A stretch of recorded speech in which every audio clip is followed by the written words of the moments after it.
Halo semuanya, dalam video kali ini saya akan membahas sedikit mengenai web scraping. Ya, kita akan mengenal dulu teorinya, lalu di video berikutnya kita akan langsung praktek gimana sih caranya untuk melakukan web scraping.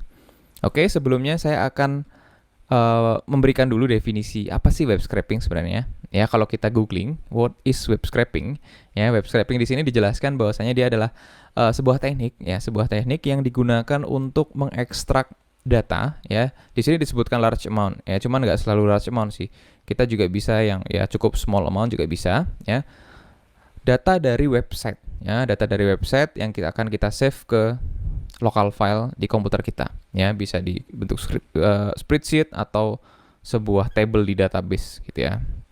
Untuk lebih detailnya, ya kita akan lihat.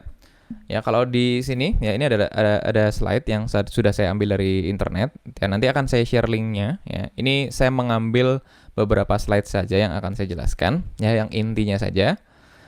Ya, jadi web scraping ini sering dibilang adalah sebuah cara, ya, sebuah cara untuk mengotomatisasi pengambilan informasi dari internet. Ya, nah dari internet itu kan seringnya bentuknya tidak terstruktur ya, atau semi structure seperti itu ya. Jadi yang dari bentuk seperti itu kita akan simpan, ya kita akan tarik ke dalam bentuk yang terstruktur. Ya, bentuk terstruktur itu yang seperti spreadsheet atau database table seperti itu. Oke. Nah, ya seperti ini ya. Jadi kalau dari website itu kan ada source code-nya ya. Source code-nya akan kita ambil, ya. Kita ambil lalu kita masukkan dalam sebuah scraping script yang udah kita buat nanti, ya. Ini akan kita bahas di video selanjutnya. Lalu dari scraping script ini tentu saja dia akan mengolahnya sampai nanti bentuknya menjadi terstruktur. Ya. Lalu langkah-langkahnya seperti apa? Langkah-langkahnya seperti apa? Yang pertama adalah kita harus memutuskan dulu data apa sih yang mau kita ambil. Gitu ya, data apa? Misalkan data list harga iPhone gitu ya. Lalu langsung spesifik seperti itu.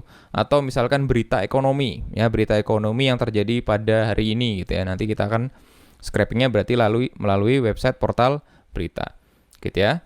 Pertama itu, lalu kedua kita harus mendefinisikan top level URL-nya. Ya, kita mau scraping dari mana? Ya, kita mau scraping dari mana? Atau nggak mesti satu URL ya, nggak mesti satu top level URL, bisa juga series of URL ya, beberapa URL yang ada di mungkin sebuah website seperti itu. Ya, dari situlah kita akan mulai untuk menelusuri nanti ya. Kita akan mendapatkan source code-nya yang bisa kita telusuri. Ya, terus gimana sih caranya kita untuk melihat source code-nya? Ya, kalau di browser itu kan ada alat bantu. Kalau kalian klik kanan itu ada inspect elemennya ya. Ada inspect elemennya. Misalkan di sini ya. Oke, misalkan di sini saya ingin mencari produk iPhone ya, produk iPhone. Nah, di sini iPhone, lalu oke, ini top level URL-nya ya, top level URL-nya. Lalu di sini kalau misalkan kita mau lihat ini sebenarnya source code-nya seperti apa, kan kita bisa klik kanan, inspeksi ya atau inspect elemen. Nah, di sini kita bisa lihat source code-nya secara lebih detail, dan kalau kita hover di sini ya, kalau kita hover di sini akan terlihat sebenarnya tag HTML yang ini mengarah ke kemana sih ya, kemana dalam halaman HTML ini gitu ya, source code-nya ini mengarah kemana. Nah, kita bisa lihat di sini. Nah, ini akan kita pelajari lebih detail di video selanjutnya. Oke, itu nomor 3 ya.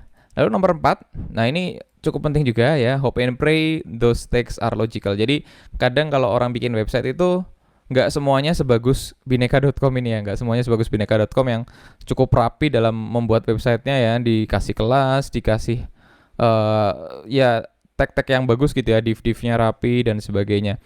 Itu nggak semuanya seperti itu ya. Kalau misalkan kita ketemu bineka.com dan kita harus men-scrap bineka.com, ini mungkin akan menjadi lebih mudah gitu karena tagnya cukup logical ya. Jadi kalau misalkan tagnya nggak logical ya, well, kita akan cukup kesulitan dalam scraping ya. Tapi mungkin akan selalu ketemu caranya, cuman mungkin agak lebih susah aja gitu ya.